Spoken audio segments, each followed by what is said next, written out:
How's it going, everybody? I'm Daniel, you're watching Dan About Tech. So iOS 11 has been out for quite a while now, and I've been thinking and I have to record a video showing you all the new features, all the hidden features and all of that, but I just couldn't find a reason because all the features weren't just that impressive and all the features were just shown by all the other YouTubers in the platform. But then after really using it, digging into it and then researching, I found quite a lot of features that I'm pretty sure you haven't seen. Maybe you have seen one or two of those, but definitely not all of them.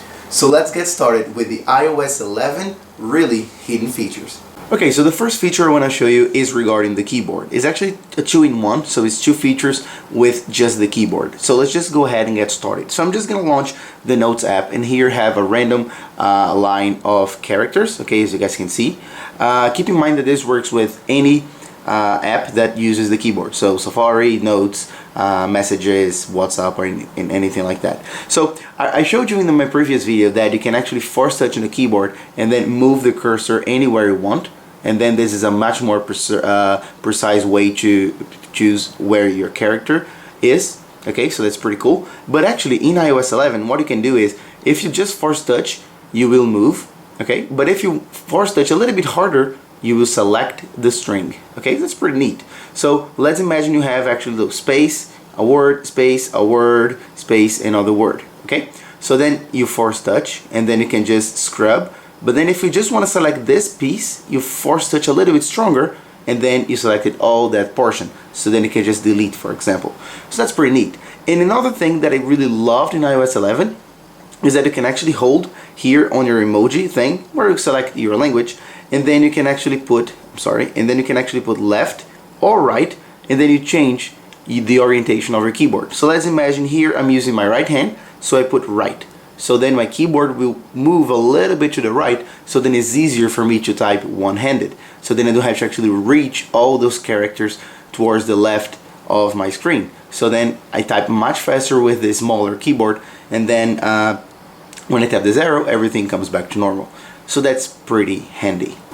Another really cool feature is that you can actually tap your power button 5 times, and after that you will be prompted with your slide to power off normal and your SOS emergency slider. So then you can actually contact 911 or anything if you have an emergency or anything like that, like an accident. So it's pretty handy because just 5 times hold, 5 times press the power button, and then you'll be prompted with this screen.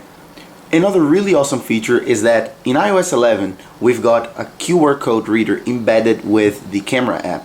So then you just open your camera app, you don't need to download any other apps or anything like that, and then you put it there, it is going to read, and automatically, as you guys can see, open wikipedia.org. That's just a QR code from Wikipedia. So then you tap here and then you'll be redirected to their website. So that's pretty neat and fast, isn't it? Still talking about your camera, if you go in settings and enable grid mode, as you guys can see, you have a grid here, and then you put your phone flat on a surface, okay, you can see this plus sign right there in the middle. That's a level. So then, as you guys can see, let me zoom in a little bit so you guys can get a better idea.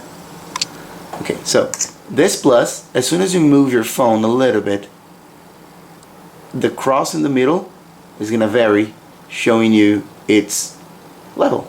So that's pretty cool. It's hard to focus because I have 2 cameras and all, but yeah, you got the idea.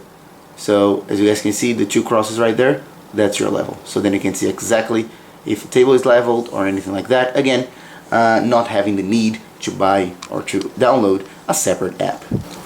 Okay, this one is not new to a lot of people, but I have to mention because it's pretty damn cool, is the new control center. So as you scroll up, you get this all new layout that I'm not going to talk about because Apple has done it in their keynote, but you can also add multiple apps in the bottom right here. So then the standard one is just these 4 apps, as you guys see right there. So there's a flashlight, the timer, the calculator, and the camera, but then I just added personally the low power mode, the alarm, the Apple TV remote, and the wallet. And you can do that all from the settings app.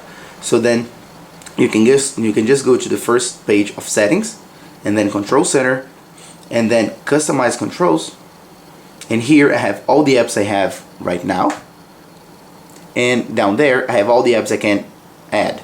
So accessibility, do not disturb while driving, voice memos, screen recording, which is also very good. You can actually hold and then it's gonna record your screen. So then for gamers and YouTubers, that's pretty cool. And then after you stop recording your screen, it's gonna go to your video, to your photo library. So that's a feature that was like implemented in jailbreaks for a long time, and Apple decided to put there in the iOS. Okay, so that's pretty cool for your control center. Up next, we have a feature I like to call hold and tap with second finger.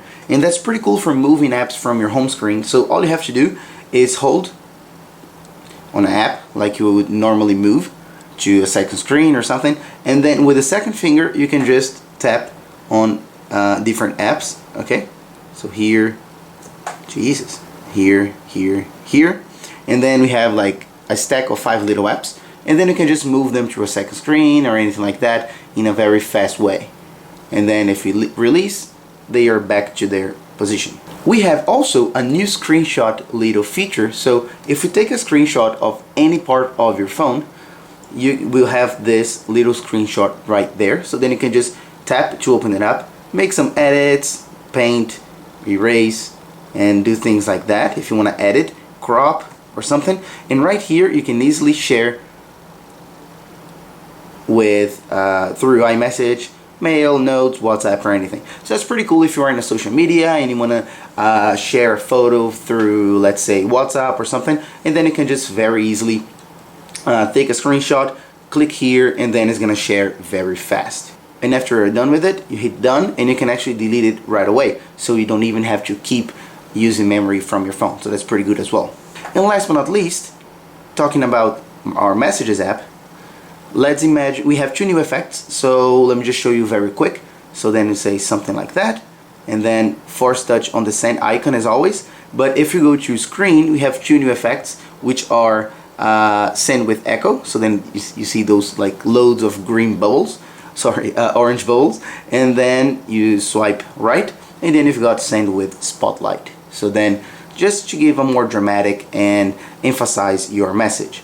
So that's pretty much it, guys. I hope you really liked it. I tried to get really hidden features that not everybody's talking about, just to show you something very cool, very different, and I hope you like it. Please, if you do, hit the like button down there or down here, it depends, and also subscribe to my channel so you'll be notified whenever I post a new video, which I generally do every week. So that's about that. Bye bye, and I'll see you guys later.